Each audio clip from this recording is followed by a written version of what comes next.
es que toda la situación de Oriente Medio, como en la línea de lo que tú comentabas, no puede ser entendido como batallas separadas. No es que exista un conflicto en Palestina distinto al del Líbano, distinto al de Siria, no.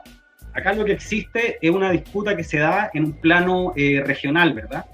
En un plano regional, en lo que Occidente llama como Oriente Medio, y donde se expresan distintas fuerzas en distintas batallas, que lo que uno ve son las fuerzas locales, ¿verdad? Las fuerzas que son locales, como las fuerzas palestinas, estas 13 facciones que resisten, o los ocupantes israelíes, pero todos sabemos que todas estas fuerzas, por uno y por otro lado, expresan a otras fuerzas, ¿verdad? En el caso del ente sionista, claramente hay un interés de las potencias occidentales y particularmente de Estados Unidos. O sea, Israel es el portaaviones de Occidente y de Estados Unidos en Oriente Medio. Eso lo hemos hablado ya latamente, los intereses norteamericanos en la región, etc.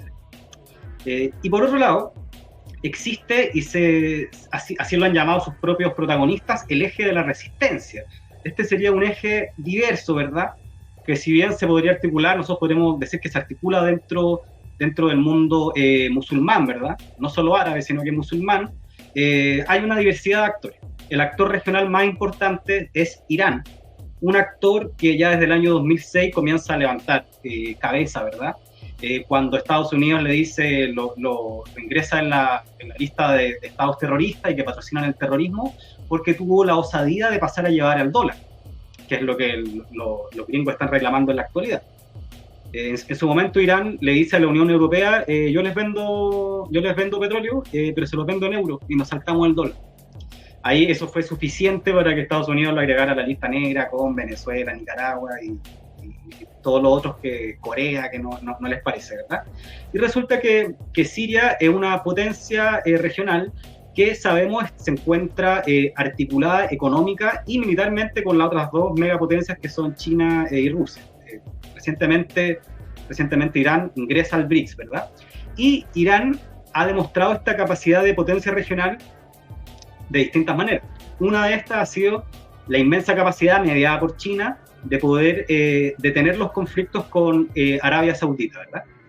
Arabia Saudita históricamente una potencia petrolera árabe aliada a Occidente y Estados Unidos, hoy ha girado y está girando paulatinamente sus alineamientos geopolíticos y hoy ya forma parte del BRICS, al igual que los Emiratos Árabes.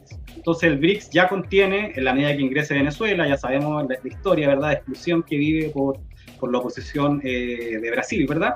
Pero en la medida que se va conformando esta alianza entre Rusia, Venezuela, Arabia Saudita, Emiratos Árabes, el BRICS es capaz de articular a las principales potencias petroleras del mundo. Eso es un dato muy relevante por lo que vamos a comentar un poquito más adelante. Y bueno, resulta de que, y retomando este eje, este conflicto regional, que como bien lo señaló el presidente Vladimir Putin, estos conflictos regionales comienzan a escalar y comienzan a tener un alcance global. El presidente Putin no lo dijo a partir del conflicto de Oriente Medio, sino que de la situación rusa, ¿verdad? A partir de lo que fueron los ataques desde territorio ucraniano, pero fue un ataque occidental, norteamericano, con misiles norteamericanos de largo alcance, manejados por personal norteamericano occidental. Y cuando digo occidental me refiero a los franceses, a los alemanes, digamos, estos vendepatrias europeos que le siguen el amén en lo que sea a los globalistas norteamericanos. Y Rusia dijo, bueno, yo ya se lo había advertido, yo ya les coloqué las líneas rojas, y de la misma manera ustedes ya transgredieron las líneas rojas desde que plantearon de que Ucrania tenía que ingresar a la OTAN, ¿verdad? Esta alianza militar que se monta para oponerse a Rusia, y que fue la causal principal del inicio del conflicto ucraniano-ruso, ¿verdad? O occidental-ruso. Ahora les dijo Putin, y se lo dijo clarito, y en esto hay que ser capaz de leerlo, porque los rusos no hacen diplomacia de las palabras. No, ellos utilizan las palabras para expresar posiciones que después defienden materialmente y militarmente. Ya lo han demostrado en Ucrania. Y lo que plantearon recientemente, querido Hugo, el presidente Putin, es que este ataque de misiles de largo alcance, que lograron, ¿cómo se llama?, contactar territorio y bases militares rusas, significaba que Rusia asumía que estas potencias occidentales están atacando a Rusia, por lo cual no podemos hablar de un conflicto regional, sino que acá hay actores extrarregionales involucrados, que implica a la Unión Europea y también que implica a Estados Unidos. Bueno, de la misma manera, lo que estamos observando progresivamente en la situación de Oriente Medio es que lo que parecía como un conflicto entre una potencia ocupante, Israel, y el pueblo en resistencia Palestina, está escalando a una situación regional. Esto tiene antecedentes históricos, querido Hugo. O sea, desde su nacimiento el ente sionista, ocupante, se ha enfrentado a los pueblos árabes. Y no solo a los árabes, también a Irán. Recordemos la guerra de los 7 días, ¿cómo se llama? Donde se enfrentan a, no sé, 6, 7 ejércitos, les ganan.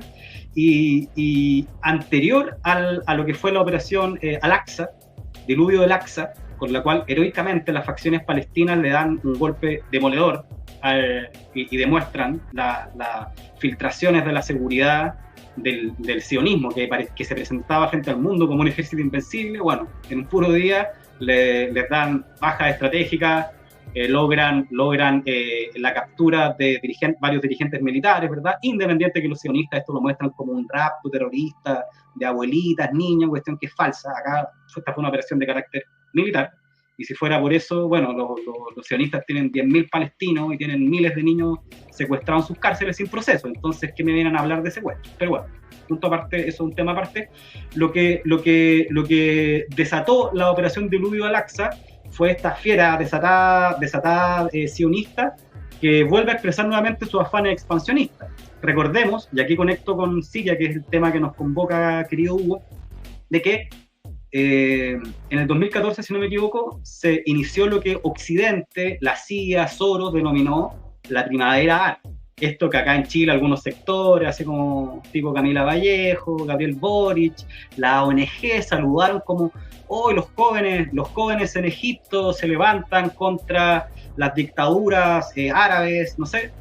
Bueno, esa fue una operación, y está bien probado, una operación de la CIA que se desplegó en varios países paralelamente, que bajo las banderas, esto se llaman revoluciones de color, también ocurren en Líbano, ¿verdad? Bajo estas banderas de democratización, lo que hacen es movilizar manifestaciones violentas, como ocurre también en Ucrania en el 2014 con el Euromaidán, como ocurre en Nicaragua en el 2018 con el intento de golpe de Estado contra el presidente nicaragüense, como ocurre en el 2019 y este año en Caracas, en Venezuela, en contra del presidente Nicolás Maduro. Entonces se presentan a supuestos jóvenes pacíficos que protestan por libertades cívicas y como que en esos países no hubiesen libertades y que quisieran que llegara la libertad occidental norteamericana, que tanto mal le ha hecho al mundo. Bueno, resulta que la deriva que tuvo esta llamada primavera árabe en Siria fue el inicio de una guerra civil donde se comenzaron a enfrentar distintos actores de la sociedad civil siria. Tenemos por un lado quien todavía es el presidente sirio, Bashar al-Assad, que si no me equivoco, él es musulmán, pero digamos que es un musulmán moderado, ¿verdad? Que está vinculado no a esta línea de los chiitas de Irán, sino que a la línea sunita mayoritaria, ¿verdad? Dentro del mundo musulmán. Y a este presidente le toca encarar un conflicto que tiene distintos actores. Por un lado está los actores del Kurdistán. El Kurdistán es un pueblo muy antiguo de Oriente Medio que cuando vienen las divisiones coloniales, ¿verdad?, queda repartido entre Siria, Irán, Turquía, ¿verdad? Y los turcos desde ya hace harto tiempo, y en particular Erdogan, que es un actor regional relevante, es como alguien nos decía ahí en el chat, es como el Lula, es como es un actor grande, pero no tan grande de la región, y que es más bien zigzagueante y amarillo. Por ejemplo, Erdogan tiene un discurso contra Israel, de hecho tiene un apoyo directo a Hamas, hay muchos líderes de Hamas que están refugiados en Turquía, al mismo tiempo que Turquía sigue vendiéndole armamento al ente sionista. O sea, es un actor, digamos, con toda una complejidad, que muchas veces es más foca que realidad. Pero bueno, resulta de que en Turquía, el Kurdistán, desde hace tiempo y por Erdogan más fuertemente, fue declarada una organización terrorista. este proceso de la guerra civil siria lo que desató en territorio sirio fue de que el PPK, que es uno de los partidos del mundo del Kurdistán, se levantara en armas. Entonces hay toda una zona en Siria que yo se los voy a compartir a continuación en el mapa para que nos vayamos haciendo una idea más clara, queridos amigos. Miren, acá está Google Maps. A ver si es que me ayudan con esto un poquito para que vayamos conversando. Tenemos este mapa, me voy a poner un poquito más grande, donde, me voy para acá, donde tenemos acá a Siria, ¿verdad? Entonces Siria es un país que tiene, por la zona noreste, es limítrofe con Turquía, el gigante turco, que es uno de los puntos de conexión a Europa. Tiene también frontera con Irak, tiene frontera con el Líbano, que es donde están los combatientes los heroicos combatientes de Hezbollah del Líbano, no en la frontera siria, sino que en la frontera con la Palestina ocupada, combatiendo y resistiendo en contra del ente sionista, y también tiene como frontera a Jordania. Siria, para que no lo tengan un poco en el mapa, está en el centro. Es un país que está en el centro de las culturas más antiguas del mundo, de la antigua Mesopotamia, y es un país que tiene un interés geopolítico muy relevante, no solo para Estados Unidos, sino que también, por ejemplo, para Rusia. Rusia siempre ha tenido en Siria, desde los tiempos de la Unión Soviética, y en todo ese sector, aliados, ¿verdad? Y un punto de conexión, ¿verdad? Y por otro lado, y acá viene la relevancia de Siria en toda esta situación, y porque yo me he dado toda esta vuelta para plantear de que estas son batallas de una guerra general. Lo que está pasando, y acá mira, quiero volver al mapa para que lo veamos con más claridad, es que cuando se inicia toda esta primavera árabe, en toda esta zona limítrofe con Turquía, que se, en estas dos zonas, por un lado en la zona noreste, digamos, acá hay una concentración del Kurdistán, y por otro lado hay también una concentración de yihadistas en la zona de acá, Idlib y Alepo, que son dos ciudades que en los últimos días han sido ocupadas por los yihadistas. ¿Qué tiene que ver todo esto con Estados Unidos y con los sionistas? Volvamos a Afganistán, que es donde empezó todo. Atentado a las Torres Gemelas, 2000-2001.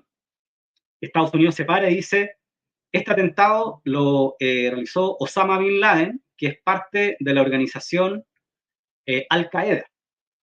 Al-Qaeda es un grupo que supuestamente Estados Unidos planteaba que estaba siendo defendido en su momento por los talibanes, que son un grupo dentro de Afganistán, un grupo que empieza a tomar mucha fuerza, querido Hugo, en la década de los 80. En la década de los 80, en Afganistán hay un gobierno de izquierda, aliado a la Unión Soviética, que le empiezan a hacer olita a los gringos, le querían desatar una guerra civil y el gobierno autoriza el ingreso de tropas rusas. Frente a eso, Estados Unidos lo que hace es armar y financiar hasta las patas a Osama Bin Laden y a los yihadistas. Los yihadistas son sectores fanáticos ultrarradicales que vienen de la línea sunita de los musulmanes, o sea, no tienen nada que ver con Irán, digamos, para los que lo intentan vincular, o con Hezbollah, nada que ver, tienen que ver con la línea sunita, y que tenían presencia en ese momento en Afganistán, y que a partir de una lectura fanática del Corán, lo que hacen es declarar una guerra santa contra, en este caso, primero los invasores soviéticos y más adelante contra Occidente, ¿verdad? Entonces, Estados Unidos, frente al atentado de las Torres Gemelas, dice, yo voy a combatir a estos grupos fanáticos. ¿Por qué es relevante este punto para lo que vamos a hablar en relación a Siria, querido Hugo? Es muy relevante porque es ahí cuando Estados Unidos, siendo que Estados Unidos los armó, los financió, está comprobado ya que en los 80 Estados Unidos financia los libros, las escuelas de formación de estas líneas wahabistas, yihadistas, encabezadas por Osama Bin Laden, que eran los combatientes, le llamaban, hay películas que hablan de los combatientes por la paz, que resisten en contra de la invasión rusa, ¿verdad? A los tipos los financian, los arman, y después los utilizan como excusa para invadir Afganistán. Ahí viene todo este tema, querido Hugo, de este feminismo woke que dice los talibanes lo que hacen es denigrar a las mujeres, entonces nosotros tenemos que ir a salvar a las mujeres que están siendo, ¿cómo se llama?, mutiladas, perseguidas, apiedradas por estos grupos fanáticos. Esa es la primera piedra con la que Estados Unidos empieza a construir una relación entre el mundo árabe, el mundo, y más amplio que el mundo árabe, el mundo islamita, los islámicos, ¿verdad? Que están en Irán, ¿verdad? Que están en Turquía, que están en toda la zona toda la zona propiamente árabe, ¿verdad? En Siria también están, bueno, empieza a construir esta asociación entre terrorismo, los musulmanes son terroristas, los musulmanes son antimujeres, los musulmanes no creen en la democracia. Hay toda una relación que se empieza a construir y recordemos, ellos mismos lo financiaron. Cuento corto, uno de los actores que se expresan en esta guerra civil en Siria, aparte del Kurdistán, aparte de los turcos, que empiezan a invadir territorio sirio bajo la excusa de que están conteniendo el avance de los terroristas kurdos, aparte de los malditos sionistas, expansionistas, que lo que hicieron fue tomarse los altos del Golán, que es territorio sirio, y que hasta el día de hoy está ocupado por los malditos sionistas, que no tienen otro nombre. Lo que empieza a hacer Estados Unidos es financiar a estos grupos yihadistas. Y estos grupos son los que se sitúan en esta zona que yo les mostraba, que es esta zona noreste de Siria, donde está Alepo, que es una ciudad histórica, ¿verdad? Que recientemente fue tomada, ocupada por estos grupos fanáticos. ¿Qué tiene que ver esto? ¿Qué tiene que ver esto con la situación y el conflicto regional? Volvamos, querido Hugo, al cese al fuego en el Líbano. Este cese al fuego en el Líbano es bien particular, porque recordemos que acá ya llevamos un conflicto que viene de octubre, noviembre del 2023, que se ha alargado, y donde el ente sionista ha presentado durante todo el tiempo una actitud intransigente. Hemos hablado por qué tienen una actitud intransigente, es porque, digamos que no tienen otro plan, ¿verdad? O sea, Netanyahu salió corriendo hacia adelante después de este golpe que le dieron, ¿verdad? Con la operación Diluvio al-Aqsa, y frente a eso ha avanzado, sin grandes éxitos. Luego un año no logró destruir a Hamas, ¿verdad? No ha logrado realmente invadir el Líbano. Recordemos que Hezbollah ya ha derrotado en territorio libanés 2 veces al ejército sionista, y ahora le está dando una tercera derrota. Más allá de que los sionistas muestren fotos, no han ocupado el territorio libanés, porque ocuparlo no es lanzar bombas para destruir, ¿cómo se llama?, edificios y zonas residenciales, que no está de más decir que han matado a ya miles de personas, ¿verdad? Al igual que esta situación dramática en Gaza y en Cisjordania, ¿verdad?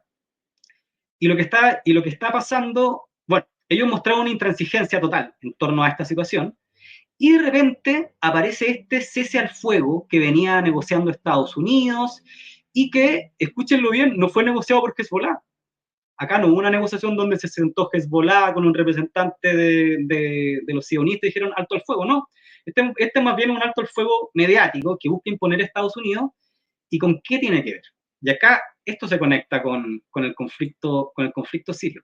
Tiene precisamente que ver con este rebrote que acabamos de ver hace un par de días, ¿verdad? Una semana menos, de los yihadistas. ¿Por qué? Porque el eje de la resistencia, esta articulación que lidera, ¿cómo se llama? Irán, ¿verdad? Y acá vamos a seguir trabajando con el mapa para ir haciéndonos una idea, ¿verdad? Miren, acá tenemos a Irán, ¿verdad? Irán tiene conexión con Irak, que es otro país que intentaron destruir los norteamericanos, que bajo la excusa luego de estar en Afganistán, de que habían armas de destrucción masiva, ingresaron, mataron al presidente, después no habían armas de destrucción masiva, pero lo que sí habían eran pozos petroleros, entonces se quedaron, destruyeron el país, y después de una larga guerra civil que ha continuado hasta el día de hoy, Irak ha ido retomando soberanía sobre parte de su territorio, no todo su territorio. Estados Unidos hasta el día de hoy controla controla parte del territorio en Irak, y también en Irak es un lugar donde operan estos grupos yihadistas, financiados por Estados Unidos y por el ente sionista. Cuento corto, para darte la palabra, querido Hugo, si ustedes ven el mapa, Irán, Irak, Siria, Líbano y Palestina conforman un corredor. Y un corredor que es clave para el apoyo que Irán le entrega a Hezbollah, principalmente, que es la fuerza militar real que hay en ese territorio, pero también a Hamas y a los grupos palestinos. El otro actor que entra en todo este cuento, querido Hugo, voy a poner un mapa un poquito más grande para lo que revisemos, está acá abajo, está abajo de Arabia Saudita. Otro día vamos a hablar de ellos, que está en Yemen. Este es un pueblo heroico, que cuando dice que va a defender a Palestina, lo defiende realmente, no es de boca como Erdogan, ¿verdad? Y este heroico pueblo de Yemen, que debe ser uno de los pueblos más pobres del mundo, ha tenido el coraje, los huevos, los ovarios, los pantalones, las faldas, para decir en apoyo a el pueblo palestino, nosotros no vamos a dejar pasar por, ahí pueden revisar, por el Golfo de Adén. Era el punto de conexión más rápido que tenían los sionistas en el puerto. Por acá tenían que pasar ¿cómo se llama? Todo el suministro de mercancías para llegar a Israel. Entonces Yemen dijo, barco inglés, barco norteamericano, barco que venga a apoyar a los malditos sionistas, nosotros los vamos a bombardear.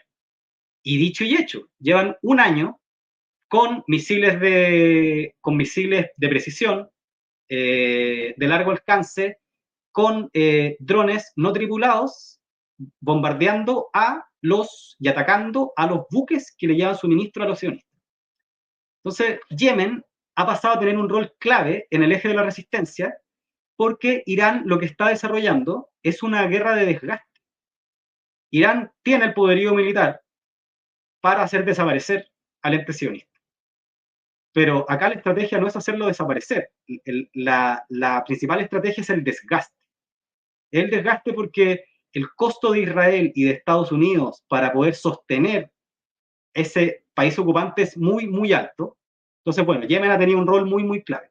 Pero lo que está ocurriendo en Siria, y con esto te cedo la palabra, querido Hugo, y volvemos con el mapa, es que se ha vuelto a reactivar estas milicias yihadistas que se presentan como musulmanes, pero muchas veces, y buena parte de los que integran estas milicias yihadistas no son ni musulmanes, ni son sirios, ni tampoco son de Irán, de Afganistán, son europeos, son colombianos, o sea, son tipos pagados, ¿verdad?, por Estados Unidos, por Israel, para hacerle la guerra al presidente sirio, que es uno de los aliados de Irán, y lo que buscan con este alto al fuego es trasladar, a lo menos por un momento, el conflicto, generar un conflicto en Siria y, en el mejor de los casos, querido Hugo, en el mejor de los casos, nosotros esperemos que así no ocurra, ¿verdad?, es hacer caer a Siria, y haciendo caer a Siria lo que hacen es interrumpir este paso territorial que existiría entre Irán,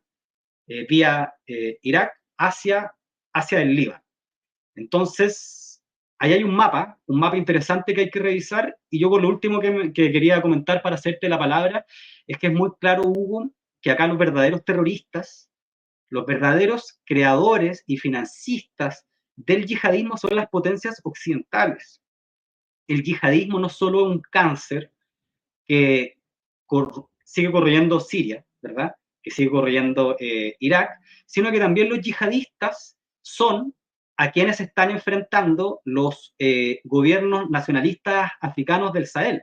Estamos hablando de Níger, de Burkina Faso, que son países que siguiendo este panafricanismo, esta visión nacionalista de izquierda, que ya en la década de los 80 se había desarrollado con Tomás Sankara, han logrado sacarse de encima a los franceses, a los alemanes, pero principalmente a los franceses, ¿verdad? Y le han dicho, no vamos a dejar de que ustedes se sigan robando el uranio de nuestros países. Nosotros vamos a producir el uranio y se lo vamos a vender a ustedes. Si lo quieren comprar o si no, bueno, buscaremos otros compradores en el mercado mundial que nos faltan, ¿verdad? Entonces, ahí también estos gobiernos están combatiendo contra yihadistas.